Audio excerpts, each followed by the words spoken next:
kabilang sa mga pinakamatatalinong tao sa buong mundo, dapat ang IQ level mo daw ay 135 pataas para magkaroon ka ng karapatan sa titulong ito tulad ng dalawang ipapakilala namin sa inyong tao. Si Mon, 40 taong gulang. Ang kanyang IQ, 156. Ang bata namang si Aidan, 9 taong gulang pa lang pero ang antas ng IQ, 156 din. Sige nga at tingnan natin kung sila nga ba talaga ang matataguri ang pinakamatatalinong Pilipino ngayon. Mahirap rin masukat yung talino eh. In what province may you like see Ibatans? Batan? Sa ano yun? Batanes. What do you call the liquor obtained from wormwood? Wormwood is absinthe. Which ancient Roman province is roughly equivalent to the present-day country Romania? Tawag na Roma sa Romania dati is Dacia. D-A-C-I-A. Tama? King talino niya raw ang dating Pangulo ng Amerika na si Richard Nixon na may IQ na 156. Ang average na IQ ng isang tao ay nasa 85 hanggang 115 lamang. Habang ang 135 naman pataas ang itinuturing na siyang pinakamatataas na antas ng katalinuhan. Si Mon ay itinuturing na genius kung pagbabatayan ng kanyang IQ na 156. Mahigit sa 10 national quiz contest na ang kanyang napagkampyonan.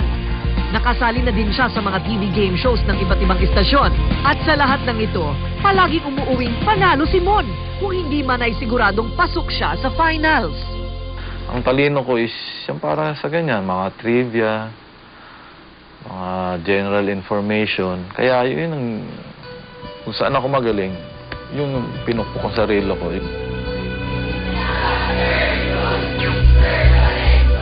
Ngayon ay nagtuturo ng matematika si Mon sa Quezon City Science High School.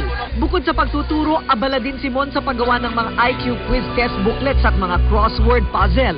Ang ilan nga dito sa ibang bansa pa ibinebenta. Pero ang itinuturing ni Mon na pinakamataas sa lahat ng tinanggap niyang parangal ay ang pagbilang niya sa samahan ng pinakamatatalinong tao sa buong mundo, ang Mensa International, kung saan tanging ang mga taong may IQ na higit sa 134 lamang ang nakakasali. Nire-require lang namin yung mga gustong mag-member sa amin to take our testing exam. 500 Pilipino pa lamang ang nabibilang sa Mensa at ang bawat miyembro respetado sa loob at labas man ng bansa. Kaya ito din daw ang pinakamahalaga sa kanyang credentials. Pero ang kanyang mga anak tila dadaigin pa yata daw itong si Mon. Itong mga medals na to, nakuha to ni Monty mula pa nung prep siya. So magaling talaga siya sa math. Okay lang naman kasi tinuturuan naman kami ni Daddy. Hindi nyo marahil paniniwalaan, pero ang isa pang kapantay ni Mon sa antas ng katalinuhan, isang 9 taong gulang na bata, si Aidan Acosta. 156 din ang kanyang IQ.